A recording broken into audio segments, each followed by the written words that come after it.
B Y. Vijendra ಅವರು.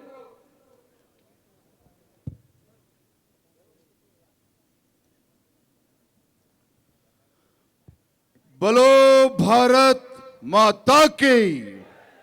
ಬಿಜೆಪಿಯ ಜನಪರ ಹೋರಾಟಕ್ಕೆ, ಬಿಜೆಪಿಯ ಜನಪರ ಹೋರಾಟಕ್ಕೆ.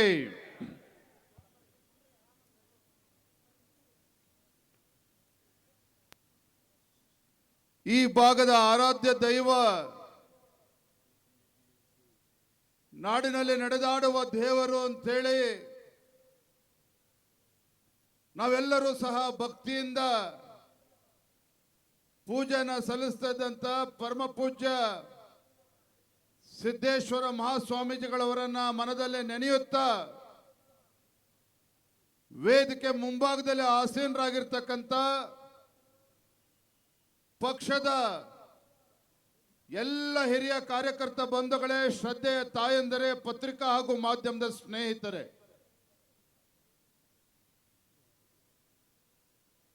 ಬಿಜಾಪುರದಲ್ಲಿ ನಡೀತಾ ಇರತಕ್ಕಂಥ ಈ ಒಂದು ಐತಿಹಾಸಿಕ ಜನಾಕ್ರೋಶ ಯಾತ್ರೆಯಲ್ಲಿ 15-20 ಸಾವಿರಕ್ಕೂ ಮಿಗಿಲಾಗಿ ನಮ್ಮೆಲ್ಲ ಕಾರ್ಯಕರ್ತರು ತಾವೆಲ್ಲರೂ ಕೂಡ ಭಾಗವಹಿಸಿದ್ದೀರಿ. ತಮ್ಮೆಲ್ಲರಿಗೂ ಸಹ ತಮ್ಮೆಲ್ಲರ ಪ್ರೀತಿ ವಿಶ್ವಾಸಕ್ಕೆ ಋಣಿಯಾಗಿದ್ದೇನೆ ಅಂತೇಳಿ ಸಂದರ್ಭದಲ್ಲಿ ತಮ್ಮೆಲ್ಲರೂ ಕೂಡ ಮತ್ತೊಮ್ಮೆ ನಮಸ್ಕಾರನ ತಿಳಿಸ್ತಾ, ಬಂಧುಗಳೇ, ನಾನಿವತ್ತು ವೇದಿಕೆ ಮೇಲಿರ್ತಕ್ಕಂಥ ಯಾವುದೇ ಮುಖಂಡರ ಹೆಸರನ್ನ ಹೇಳ್ತಕ್ಕಂಥ ಪ್ರಯತ್ನ ಮಾಡಿಲ್ಲ. ಕಾರಣ ಯಾಕೆ?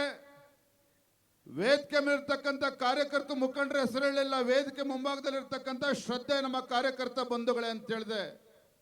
ಕಾರಣ ಏನು ಅಂತ ಹೇಳಿದ್ರೆ, ಈ ಒಂದು ಬೃಹತ್ ಆಗಿರ್ತಕ್ಕಂಥ ವೇದಿಕೆ ಮೇಲೆ ನಮ್ಮ ಸಂಸದರು, ಶಾಸಕರು, ಮಾಜಿ ಶಾಸಕರು ಎಲ್ಲರೂ ಕೂಡ ಇವತ್ತು ವೇದಿಕೆ ಮೇಲೆ ಕೂತಿದ್ದಾರೆ ಅಂತ ಹೇಳಿದ್ರೆ, ವೇದಿಕೆ ಮೇಲೆ ಇವತ್ತು ಇಷ್ಟೆಲ್ಲ ನಮ್ಮ ಹಿರಿಯ ಮುಖಂಡರು ಕೂತಿದ್ದಾರೆ, ಮಾಜಿ ಸಚಿವರೆಲ್ಲರೂ ಕೂತಿದ್ದಾರೆ ಅಂತ ಹೇಳಿದ್ರೆ, ಇವರೆಲ್ಲರೂ ಕೂಡ ವೇದಿಕೆ ಮೇಲೆ ಕೂರೋದಕ್ಕೆ ಕಾರಣೀಭೂತರು ಯಾರು? ವೇದಿಕೆ ಮೇಲೆ ಮುಂದಿರ್ತಕ್ಕಂಥ ನಮ್ಮೆಲ್ಲ ಪಕ್ಷದ ಕಾರ್ಯಕರ್ತರು, ವೇದಿಕೆ ಮೇಲೆ ಮುಂದಿರ್ತಕ್ಕಂಥ ನಮ್ಮೆಲ್ಲ ಪಕ್ಷದ ಹಿರಿಯ ಕಾರ್ಯಕರ್ತರುಗಳು. ನನಗೆ ತುಂಬಾ ಸಂತೋಷ ಮತ್ತು ಹೆಮ್ಮೆ ಆಯ್ತು. ನಾನು ನಿರೀಕ್ಷೆ ಮಾಡಿರಲಿಲ್ಲ ಭಾರತೀಯ ಜನತಾ ಪಾರ್ಟಿಯ ನಮ್ಮ ಜನಾಕ್ರೋಶ ಯಾತ್ರೆ ಹೊತ್ತು ಬಿಜಾಪುರಕ್ಕೆ ಬಂದಾಗ ಈ ರೀತಿ ಸಾವಿರ ಸಂಖ್ಯೆಯಲ್ಲಿ ನಮ್ಮ ಯುವಕರು, ಎಲ್ಲ ಹಿರಿಯರು, ತಾಯಂದರು ನಮ್ಮನ್ನ ಸ್ವಾಗತ ಕೋರ್ತಾರೆ ಅಂತೇಳಿ ನಾನಂತೂ ನಿರೀಕ್ಷೆ ಮಾಡಿರಲಿಲ್ಲ. ಇವತ್ತು ಈ ವೇದಿಕೆ ಮೂಲಕ ನಾನು ಈ ರಾಜ್ಯದ ಮುಖ್ಯಮಂತ್ರಿಗಳಿಗೆ ಒಂದು ಸವಾಲನ್ನು ಹಾಕೋದಕ್ಕೆ ಇಚ್ಛಪಡ್ತೇನೆ. ಮಾನ್ಯ ಮುಖ್ಯಮಂತ್ರಿ ಸಿದ್ದರಾಮಯ್ಯನವರೇ, ರಾಜ್ಯದಲ್ಲಿ ನಿಮ್ಮ ಕಾಂಗ್ರೆಸ್ ಸರ್ಕಾರದ ವಿರುದ್ಧ ಯಾವ ರೀತಿ ಜನಾಕ್ರೋಶ ಇದೆ ಅಂತ ಹೇಳಿ ತಿಳ್ಕೋಬೇಕು ಅಂತ ಹೇಳಿದ್ರೆ, ರಾಜ್ಯದಲ್ಲಿ ಇವತ್ತು ಯಾವ ರೀತಿ ಮುಖ್ಯಮಂತ್ರಿ ಸಿದ್ದರಾಮಯ್ಯನವರ ವಿರುದ್ಧ ಜನ ವಿರೋಧಿ, ಬಡವರ ವಿರೋಧಿ, ರೈತ ವಿರೋಧಿ ಕಾಂಗ್ರೆಸ್ ಸರ್ಕಾರದ ವಿರುದ್ಧ ಯಾವ ರೀತಿ ಜನಾಕ್ರೋಶ ಇದೆ ಅಂತೇಳಿ ತಿಳ್ಕೋಬೇಕು ಅಂತ ಹೇಳಿದ್ರೆ, ಮಾನ್ಯ ಮುಖ್ಯಮಂತ್ರಿಗಳೇ, ನಿಮ್ಮ ಗುಂಡಿಗೆ ಗಟ್ಟಿ ಇದ್ರೆ ಇವತ್ತು ಬಿಜಾಪುರಕ್ಕೆ ಬಂದ್ ನೋಡಿ, ಬಿಜಾಪುರಕ್ಕೆ ಬಂದ್ ನೋಡಿ. ಇವತ್ತು ಸಾವಿರ ಸಂಖ್ಯೆಯಲ್ಲಿ ಇವತ್ತು ಜನ ಬೀದಿಗಿಳಿದಿದ್ದಾರೆ, ಸಾವಿರ ಸಂಖ್ಯೆಯಲ್ಲಿ ಇವತ್ತು ಬೀದಿಗಿಳಿದಿದ್ದಾರೆ.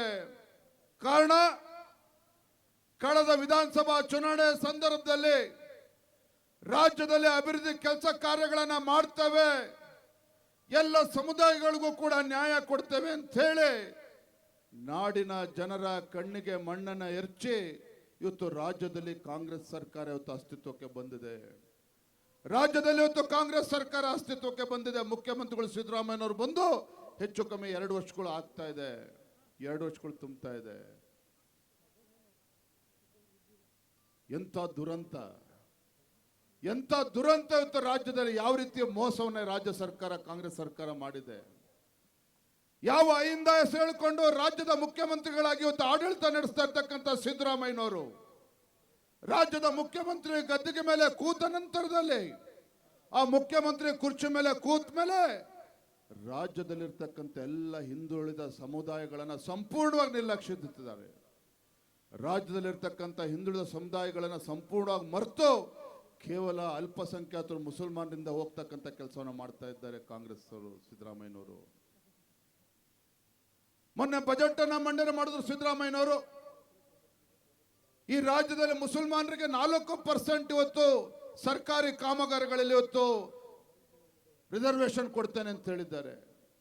4% ಸರ್ಕಾರಿ ಕಾಮಗಾರಿಗಳಲ್ಲಿ ರಿಸರ್ವೇಶನ್ ಅನ್ನ. ಯಾವ ಬಡವರು ಮುಸಲ್ಮಾನರಲ್ಲಿ ಇರ್ತಕ್ಕಂಥ ಬಡ ಹೆಣ್ಮಕ್ಳಿಗೆ 50,000 ರೂಪಾಯಿ ಮದುವೆಗೋಸ್ಕರ ಕೊಡ್ತೇವೆ ಅಂತ ಹೇಳ್ತಾರೆ. ಮುಸಲ್ಮಾನರು ಮಕ್ಕಳು ಹೊರದೇಶಕ್ಕೆ ಹೋಗ್ತಾರೆ ಅಂತ ಹೇಳಿದ್ರೆ 30 ಲಕ್ಷ ರೂಪಾಯಿ ಇವತ್ತು ನಾನು ಧನ ಸಹಾಯ ಕೊಡ್ತೇವೆ ಅಂತ ಸಿದ್ದರಾಮಯ್ಯ ಘೋಷಣೆ ಮಾಡಿದ್ದಾರೆ. ಯಾಕೆ ಸಿದ್ದರಾಮಯ್ಯನವರೇ, ಇವತ್ತು ನೀವು ರಾಜ್ಯದ ಮುಖ್ಯಮಂತ್ರಿಗಳು ಅಥವಾ ಮುಸಲ್ಮಾನರಿಗಷ್ಟೇ ಮುಖ್ಯಮಂತ್ರಿಗಳು? ಕೇವಲ ಮುಸಲ್ಮಾನರಿಗೆ ಮುಖ್ಯಮಂತ್ರಿ ರೀತಿ ವರ್ತನೆ ಮಾಡ್ತಿದ್ದೀರಲ್ಲ ನೀವು ಸಿದ್ದರಾಮಯ್ಯನವರೇ. ಇವತ್ತು ಹಿಂದೂಗಳಲ್ಲೂ ಕೂಡ ಹೆಣ್ಮಕ್ಳು ಬಡವರು ಇಲ್ವಾ? ಹಾಗಾದ್ರೆ ನಮ್ಮ ಹಿಂದೂಗಳಲ್ಲೂ ಕೂಡ ಇವತ್ತು ಹೊರದೇಶಕ್ಕೆ ಹೋಗಿ ಉನ್ನತ ಶಿಕ್ಷಣವನ್ನು ಪಡೆದುಕೊಳ್ಬೇಕು ಅಂತಕ್ಕಂಥ ಇಚ್ಛಾಶಕ್ತಿ ನಮ್ಮ ಹಿಂದೂಗಳಲ್ಲಿರ್ತಕ್ಕಂಥ ಬಡ ಮಕ್ಕಳಿಗಿಲ್ವಾ? ಹಾಗಾದ್ರೆ ಭಾರತೀಯ ಜನತಾ ಪಾರ್ಟಿ ಮುಸಲ್ಮಾನರ ವಿರೋಧಿಗಳಲ್ಲ. ಆದ್ರೆ ಲಜ್ಜೆಗಟ್ಟ ಕಾಂಗ್ರೆಸ್ ವರ್ತನೆ ಒಂದು ಕ್ಷಣ ನೀವು ಯೋಚನೆ ಮಾಡಬೇಕು. ಮುಸಲ್ಮಾನರು ಕೂಡ ಇವತ್ತು ದೇಶದ ಪ್ರಧಾನಮಂತ್ರಿ ನರೇಂದ್ರ ಮೋದಿಜಿ ಅವರು ಟ್ರಿಪಲ್ ತಲಾಖನ್ನ ಕಿತ್ತಾಕೋದು ಮುಖೇನ ಇವತ್ತು ದೇಶದಲ್ಲಿ ಯಾವ ರೀತಿ ಹಿಂದೂ ಮಹಿಳೆಯರಿಗೆ ಇವತ್ತು ಗೌರವ ಸಿಗುತ್ತೋ ಅದೇ ರೀತಿ ಮುಸಲ್ಮಾನ್ ಹೆಣ್ಮಕ್ಳು ಕೂಡ ಗೌರವ ಸಿಗಬೇಕು ಅಂತ ಹೇಳಿ ಟ್ರಿಪಲ್ ತಲಾಖನ್ನ ಕಿತ್ತಾಕ್ತಕ್ಕಂಥ ಕೆಲಸ ಹೆಮ್ಮೆಯ ಪ್ರಧಾನಮಂತ್ರಿ ನರೇಂದ್ರ ಮೋದಿಜಿ ಅವರು ಮಾಡಿದ್ದಾರೆ. ಯಡಿಯೂರಪ್ಪರು ಕೊಟ್ಟಂತ ಭಾಗ್ಯಲಕ್ಷ್ಮಿ ಯೋಜನೆ, ಬೈಸಿಕಲ್ ಯೋಜನೆ ಕೇವಲ ಹಿಂದೂಗಳಿಗಷ್ಟಲ್ಲ, ಮುಸಲ್ಮಾನರು ಕೂಡ ಅನುಭವಿಸಿದ್ದಾರೆ. ಇದನ್ನ ಭಾರತೀಯ ಜನತಾ ಪಾರ್ಟಿ ಮುಸಲ್ಮಾನರು ವಿರೋಧಿಗಳಲ್ಲ. ಆದ್ರೆ ಯಾವ ವಿಧಾನಸೌಧದಲ್ಲಿ ಪಾಕಿಸ್ತಾನ್ ಜಿಂದಾಬಾದ್ ಅಂತೇಳಿ ಕೂಗಿದಾಗ ಆ ದೇಶ ದ್ರೋಹಿಗಳಿಗೆ ಇವತ್ತು ರಕ್ಷಣೆ ಕೊಟ್ಟರಲ್ಲ ಸಿದ್ದರಾಮಯ್ಯ ಸರ್ಕಾರ, ಇಂಥ ದೇಶ ದ್ರೋಹಿಗಳನ್ನ ಯಾವುದೇ ಕಾರಣಕ್ಕೂ ಒಪ್ಕೊಳ್ತಕ್ಕಂಥ ಪ್ರಶ್ನೆ ಇಲ್ಲ. ಇದು ಭಾರತೀಯ ಜನತಾ ಪಾರ್ಟಿ, ಇದು ಭಾರತೀಯ ಜನತಾ ಪಾರ್ಟಿ. ಯಾವ ಕಾಶ್ಮೀರದ ಲಾಲ್ ಚೌಕದಲ್ಲಿ ಅಲ್ಲಿರ್ತಕ್ಕಂಥ ಉಗ್ರಗಾಮಿಗಳು ಭಾರತೀಯ ಜನತಾ ಪಾರ್ಟಿಗೆ ಸವಾಲನ್ನ ಹಾಕಿದ್ರು. ಕಾಶ್ಮೀರದ ಉಗ್ರಗಾಮಿಗಳು ಭಾರತೀಯ ಜನತಾ ಪಾರ್ಟಿಗೆ ಸವಾಲನ್ನ ಹಾಕಿ ಬಿಜೆಪಿಯ ಕಾರ್ಯಕರ್ತರು ತಾಯಿ ಎದೆಹಾಲನ್ನ ಕುಡಿದಿದ್ದೆ ಆದ್ರೆ ಗಂಡಸರಾಗಿದ್ರೆ ಬನ್ನಿ ಕಾಶ್ಮೀರದ ಲಾಲ್ ಚೌಕದಲ್ಲಿ ಭಾರತದ ತ್ರಿವರ್ಣ ಧ್ವಜ ಹಾರಿಸಿ ಅಂತೇಳಿ ಸವಾಲನ್ನ ಹಾಕಿದಾಗ ಭಾರತೀಯ ಜನತಾ ಪಾರ್ಟಿಯ ಕಾರ್ಯಕರ್ತರು ಕೈ ಕೊಟ್ಟು ಕೂತ್ಕೊಳ್ಳಿಲ್ಲ. ಅಲ್ಲಿರ್ತಕ್ಕಂಥ ಉಗ್ರಗಾಮಿಗಳ ಸವಾಲನ್ನು ಸ್ವೀಕಾರ ಮಾಡಿ ಮುರಳಿ ಮನೋಹರ್ ಜೋಶಿ ಅವರ ನೇತೃತ್ವದಲ್ಲಿ ಇಡೀ ದೇಶದಲ್ಲಿ ನಮ್ಮ ಕಾರ್ಯಕರ್ತರು ಲಕ್ಷಾಂತರ ಕಾರ್ಯಕರ್ತರು ಹೋದ್ರು ಕಾಶ್ಮೀರದ ಲಾಲ್ ಚೌಕಕ್ಕೆ. ಅದೇ ಕರ್ನಾಟಕದಿಂದ ನಿಮ್ಮ ಯಡಿಯೂರಪ್ಪನವರ ನೇತೃತ್ವದಲ್ಲಿ ಈ ನಾಡಿನ ಒಬ್ಬ ಹೋರಾಟಗಾರನ ರೈತಗಾರನ ನೇತೃತ್ವದಲ್ಲಿ ಇವತ್ತು ಕಾಶ್ಮೀರದ ಲಾಲ್ ಚೌಕಕ್ಕೆ ಹೋಗಿ ಉಗ್ರಗಾಮಿಗಳ ಗುಂಡಿಗೆ ಕೂಡ ಭಯವನ್ನ ಪಡೆದನೆ ಕಾಶ್ಮೀರದ ಲಾಲ್ ಚೌಕದಲ್ಲಿ ಇವತ್ತು ಭಾರತದ ಧ್ವಜವನ್ನು ಹಾರಿಸ್ತಕ್ಕಂಥ ಕೆಲಸ ಮಾಡಿದ್ದಾರೆ ಭಾರತೀಯ ಜನತಾ ಪಾರ್ಟಿ. ಇವತ್ತು ಭಾರತೀಯ ಜನತಾ ಪಾರ್ಟಿ ವ್ಯಕ್ತಿಗಿಂತ ಪಕ್ಷ ಮುಖ್ಯ, ವ್ಯಕ್ತಿಗಿಂತ ಪಕ್ಷ ಮುಖ್ಯ, ಪಕ್ಷಕ್ಕಂತ ದೇಶ ಮುಖ್ಯ ಅಂತಕ್ಕಂಥ ಧ್ಯೇಯದೊಂದಿಗೆ ಇವತ್ತು ಭಾರತೀಯ ಜನತಾ ಪಾರ್ಟಿ ಈ ದೇಶದ ಲಕ್ಷಾಂತರ ಕೋಟ್ಯಾಂತರ ಕಾರ್ಯಕರ್ತರು ಹಗಲು ರಾತ್ರಿ ಶ್ರಮವನ್ನು ಹಾಕ್ತಾ ಇದ್ದಾರೆ. ಇವತ್ತು ಕಾಂಗ್ರೆಸ್ ಸರ್ಕಾರ ದರ್ಬಾರ್ ಬಗ್ಗೆ ಮಾತನಾಡಿದ ಮುಂಚಿತವಾಗಿ 2014ರಲ್ಲಿ ಯಾವ ಪರಿಸ್ಥಿತಿ ಇತ್ತು ದೇಶದಲ್ಲಿ, ಯಾವ UPA ಸರ್ಕಾರ ಇದ್ದಾಗ, ಮನಮೋಹನ್ ಸಿಂಗ್ ಸರ್ಕಾರ ಇದ್ದಾಗ ದೇಶದಲ್ಲಿ ಭ್ರಷ್ಟಾಚಾರ, 2G scam, Commonwealth game scam, ಇವತ್ತು ಅನೇಕ ಕಲ್ಲಿದ್ದಲು ಹಗರಣ, 12 ಲಕ್ಷ ಕೋಟಿಗೂ ಹೆಚ್ಚು ಹಗರಣ ಇವತ್ತು ದೇಶದಲ್ಲಿ ನಡೀತಾ ಇತ್ತು. 2014ರಲ್ಲಿ ಚುನಾವಣೆ ಮುಂಚಿತವಾಗಿ, ಲೋಕಸಭಾ ಚುನಾವಣೆ ಮುಂಚಿತವಾಗಿ ದೇಶದಲ್ಲಿರ್ತಕ್ಕಂಥ ಪ್ರತಿಯೊಬ್ಬರು ಕೂಡ ವಿಶೇಷವಾಗಿ ಯುವಕರಿಗೆ ಭಾರತಕ್ಕೆ ಭವಿಷ್ಯ ಇಲ್ಲ, ಭಾರತಕ್ಕೆ ಭವಿಷ್ಯ ಇಲ್ಲ, ಈ ದೇಶದಲ್ಲಿ ಯುವಕರ ಒಂದು ಕನಸನ್ನ ಕಟ್ಕೊಳ್ಳೋದಕ್ಕೆ ಸಾಧ್ಯ ಇಲ್ಲ ಅಂತೇಳಿ ಯುವಕರು ಆಸೆಯನ್ನು ಕೂಡ ಬಿಟ್ಟಿದ್ರು. ಈ ಭಾರತ ಅಭಿವೃದ್ಧಿ ಕೂಡ ಕಾಣೋದಕ್ಕೆ ಸಾಧ್ಯ ಇಲ್ಲ, ಭಾರತದಲ್ಲಿ ಭ್ರಷ್ಟಾಚಾರ ರಹಿತ ಆಡಳಿತ ಕೊಡೋದಕ್ಕೆ ಸಾಧ್ಯ ಇಲ್ಲ ಅಂತೇಳಿ ದೇಶದ ಜನ ತೀರ್ಮಾನಕ್ಕೆ ಬಂದಿದ್ರು. ಆದ್ರೆ ಅಂತ ಸಂದರ್ಭದಲ್ಲಿ ಭಾರತಕ್ಕೂ ಕೂಡ ಉಜ್ವಲ ಭವಿಷ್ಯ ಇದೆ, ಭಾರತಕ್ಕೂ ಕೂಡ ಉಜ್ವಲ ಭವಿಷ್ಯ ಇದೆ, ಭಾರತದಲ್ಲೂ ಕೂಡ ಭ್ರಷ್ಟಾಚಾರ ರಹಿತ ಆಡಳಿತನ ಕೊಡೋದಕ್ಕೆ ಸಾಧ್ಯ ಇದೆ, ಭಾರತವು ಕೂಡ ಜಗತ್ತಿನ ಅಗ್ರಗಣ್ಯ ರಾಷ್ಟ್ರಗಳ ಸಾಲಿನಲ್ಲಿ ನಿಲ್ಲಿಸಬಹುದು ಅಂತಕ್ಕಂಥ ವಿಶ್ವಾಸನ ಕೊಟ್ಟು ಬಂದಿದ್ದರು ಈ ದೇಶದ ಹೆಮ್ಮೆಯ ಪ್ರಧಾನಮಂತ್ರಿ ನರೇಂದ್ರ ಮೋದಿಜಿಯವರು. ದೇಶದ ಹೆಮ್ಮೆಯ ಪ್ರಧಾನಮಂತ್ರಿ ನರೇಂದ್ರ ಮೋದಿಜಿಯವರು ಬಂಧುಗಳೇ 10 ವರ್ಷಗಳು 11 ವರ್ಷಗಳ ಅವರ ಆಡಳಿತದಲ್ಲಿ ಇವತ್ತು ಭಾರತ ಜಗತ್ತಿನ 5ನೇ ಒಂದು ದೊಡ್ಡ ಆರ್ಥಿಕ ಶಕ್ತಿಯಾಗಿ ಹೊರಹೊಮ್ಮಿದೆ. 5ನೇ ದೊಡ್ಡ ಆರ್ಥಿಕ ಶಕ್ತಿಯಾಗಿ ಹೊರಹೊಮ್ಮಿದೆ ಅಂತ ಹೇಳಿದ್ರೆ ಇದು ನಮ್ಮ ದೇಶದ ಹೆಮ್ಮೆಯ ಪ್ರಧಾನಮಂತ್ರಿ ನರೇಂದ್ರ ಮೋದಿಜಿಯವರ ಸಾಧನೆ. ಇವತ್ತು ಸಿದ್ದರಾಮಯ್ಯನವರು ಈ ದೇಶದ ಪ್ರಧಾನಮಂತ್ರಿಗಳ ಬಗ್ಗೆ ಹಗುರವಾಗಿ ಮಾತನಾಡ್ತಾರೆ. ಇಂಥ ಲಜ್ಜೆಗೆಟ್ಟ ಕಾಂಗ್ರೆಸ್ ಸರ್ಕಾರ ರಾಜ್ಯದಲ್ಲಿ ಯಾವತ್ತೂ ಕೂಡ ನೋಡಿರಲಿಲ್ಲ. ಸಿದ್ದರಾಮಯ್ಯನವರು ಮುಖ್ಯಮಂತ್ರಿಗಳಾದ್ಮೇಲೆ 5.5 ರೂಪಾಯಿ ಡೀಸೆಲ್ ಮೇಲೆ ದರವನ್ನ ಜಾಸ್ತಿ ಮಾಡಿದ್ರು, ಪೆಟ್ರೋಲ್ ಮೇಲೆ 3 ರೂಪಾಯಿ ಜಾಸ್ತಿ ಮಾಡಿದ್ರು. ಇದರ ಪರಿಣಾಮ ರೈತ ಇವತ್ತು ಪರದಾಡ್ತಾ ಇದ್ದಾರೆ.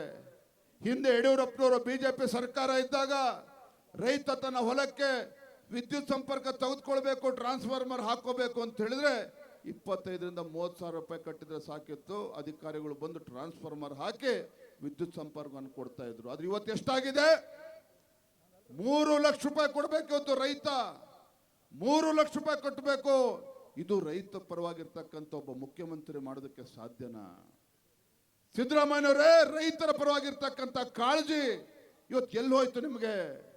ಆ ಭಗವಂತ ಮೆಚ್ಚನ ಇವತ್ತು ಈ ನಾಡಿಗೆ 2 ತುತ್ತು ಅನ್ನವನ್ನ ಕೊಡ್ತಕ್ಕಂಥ ರೈತನ ಜೀವನದ ಜೊತೆ ಚೆಲ್ಲಾಟ ಆಡ್ತಾ ಇರ್ತಕ್ಕಂಥ ಕಾಂಗ್ರೆಸ್ ಸರ್ಕಾರ ಸಿದ್ದರಾಮಯ್ಯನವರೇ, ಆ ಭಗವಂತನು ಕೂಡ ಮೆಚ್ಚೋದಕ್ಕೆ ಸಾಧ್ಯ ಇಲ್ಲ. ನಿಮ್ಮನ್ನ ಭಗವಂತನು ಕೂಡ ಮೆಚ್ಚೋದಕ್ಕೆ ಸಾಧ್ಯ ಇಲ್ಲ.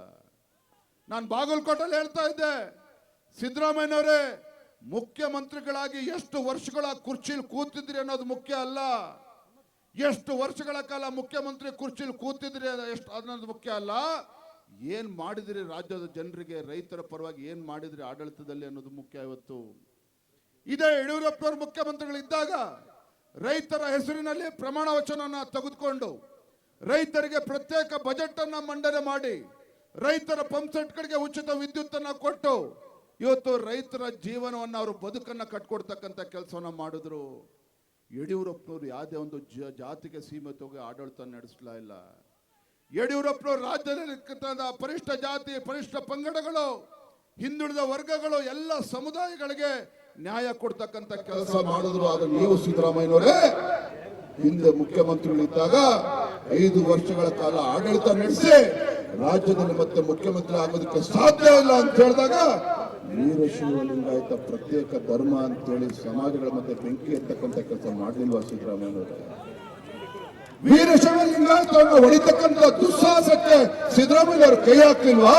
ಅದರ ಪರಿಣಾಮ ರಾಜ್ಯದಲ್ಲಿ ಅಧಿಕಾರವನ್ನು ಕಳ್ಕೊಂಡ್ರಿ ಸಿದ್ದರಾಮಯ್ಯನವರೇ. ಕಾಂಗ್ರೆಸ್ ಪಕ್ಷ ಅಧಿಕಾರದಿಂದ ಕಲಿತು ಆದ್ರೆ ಮತ್ತೆ ಇವತ್ತು ಅದೇ ತಪ್ಪನ್ನು ಮಾಡ್ತಾ ಇದ್ದೇವೆ.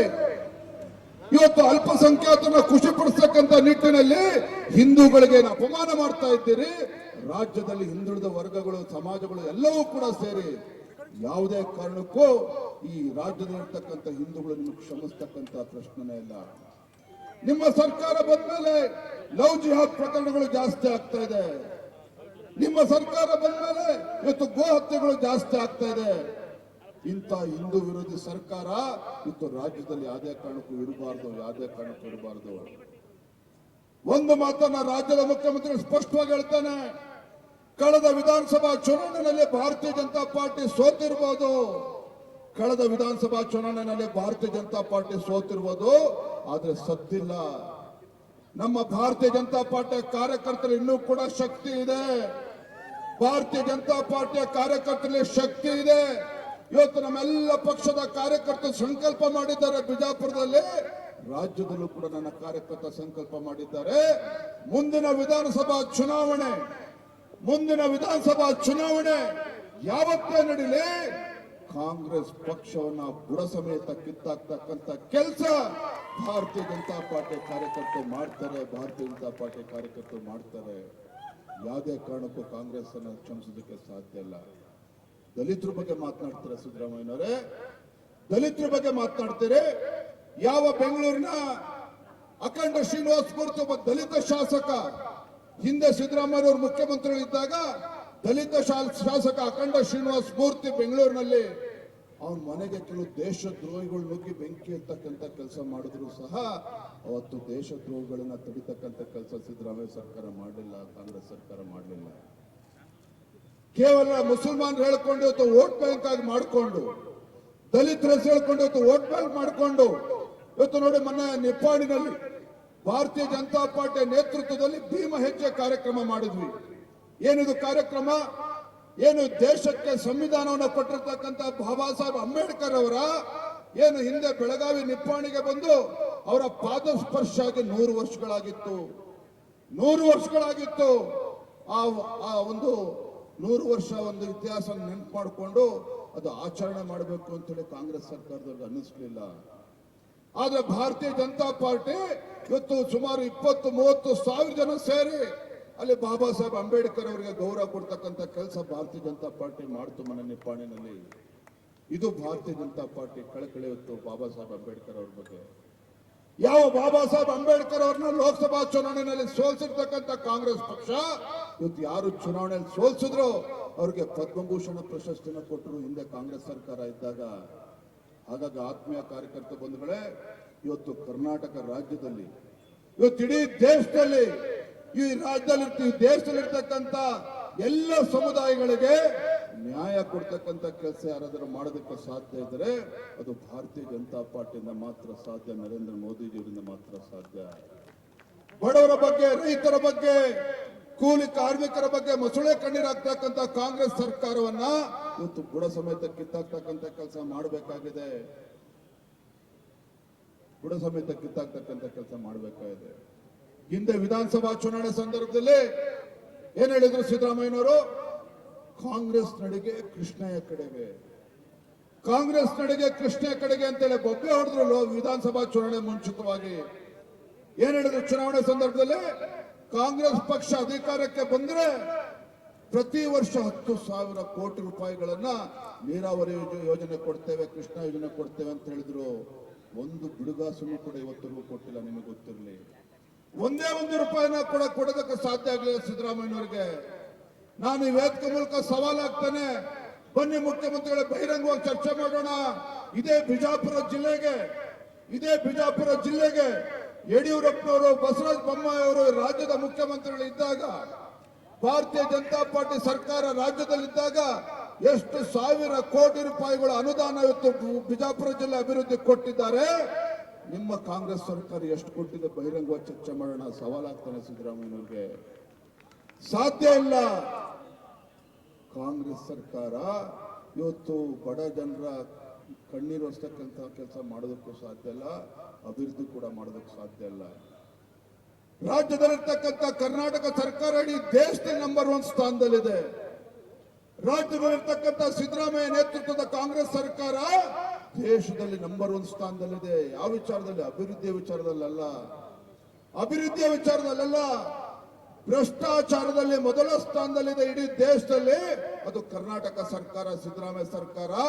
ನಾನು ಹೇಳ್ತಾ ಇಲ್ಲ ಮಾತನ್ನ, ನಾನು ಹೇಳ್ತಾ ಇಲ್ಲ. ರಾಜ್ಯದ ಮುಖ್ಯಮಂತ್ರಿಗಳಾಗಿರ್ತಕ್ಕಂಥ ಸಿದ್ದರಾಮಯ್ಯನವರ ಆರ್ಥಿಕ ಸಲಹೆಗಾರ ಆಗಿರ್ತಕ್ಕಂಥ ಬಸವರಾಜ ರೆಡ್ಡಿ ಅವರು ಹೇಳಿರ್ತಕ್ಕಂಥದ್ದು.